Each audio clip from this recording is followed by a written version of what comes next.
Tired of Sedona? Here are 3-day trip ideas. There is a lot to explore in Sedona and its surrounding areas. If you have time to continue your trip after Sedona, there are several excellent options. There is the majestic Grand Canyon, the mountains of Flagstaff, and the old cowboy town of Jerome. Jerome?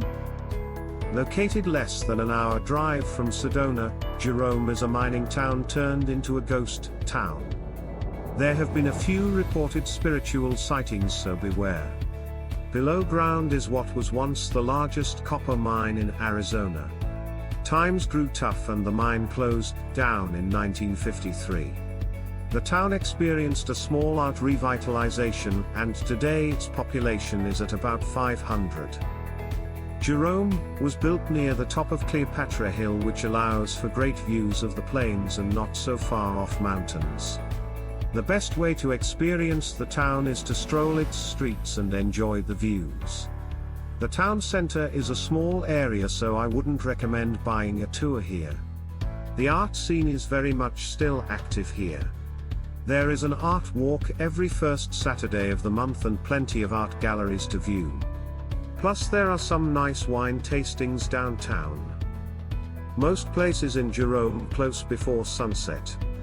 I recommend enjoying the late morning there and leaving after lunch. There are a couple stops on your drive back to Sedona that will complete the day. At the Tuzigood National Monument, walk the loop around the 2 to 3 story Pueblo ruin to appreciate its history, then continue the half-mile trail to overlook the Tavasque Marsh. Just down the road from the monument is the Dead Horse Ranch State Park. I recommend doing the lagoon loop with the family. It's a stroll around the lagoon that's less than 2 miles. Flagstaff.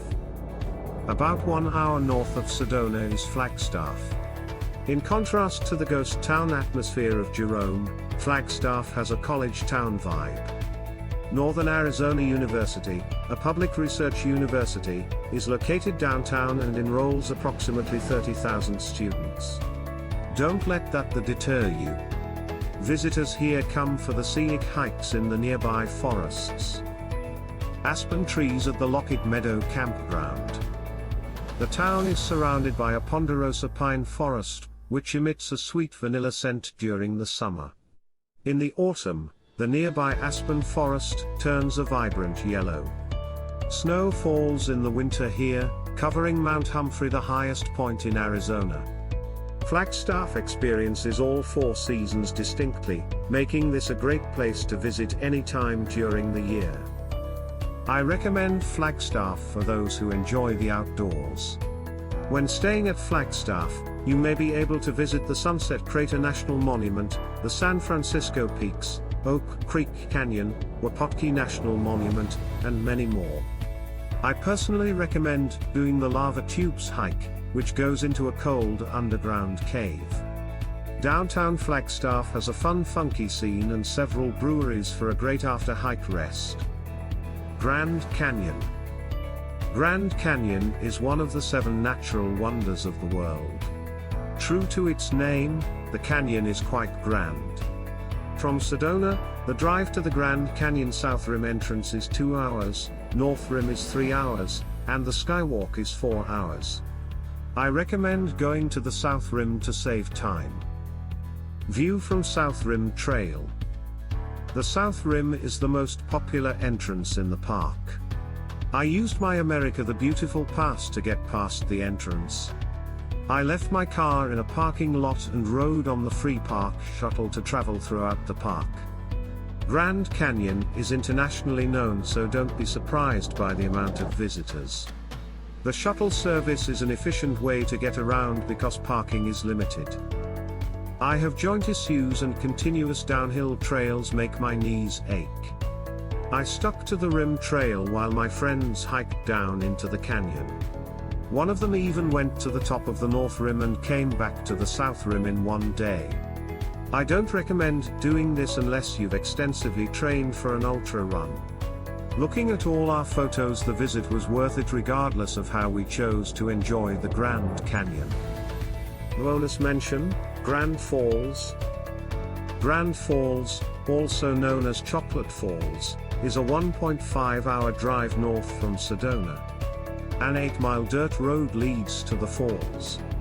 A sedan should be able to make it, but at a slower speed. Past the parking lot, there is an unmarked hiking trail that leads down to the falls. This trail is really tricky. It's a rocky scramble down, and gets muddier the closer you get to the falls. Whether you see the falls is entirely dependent on the weather. Water for these falls run from the Little Colorado River. This river is fed water from Mount Baldy in California, and several creeks from the Colorado Plateau. Water levels are higher in the spring when the snow is melting from the mountains, and also after rainstorms. Check their website before you visit to make sure water level is above 100 cubic feet. At times the waterfall is only a trickle. No fee to visit here.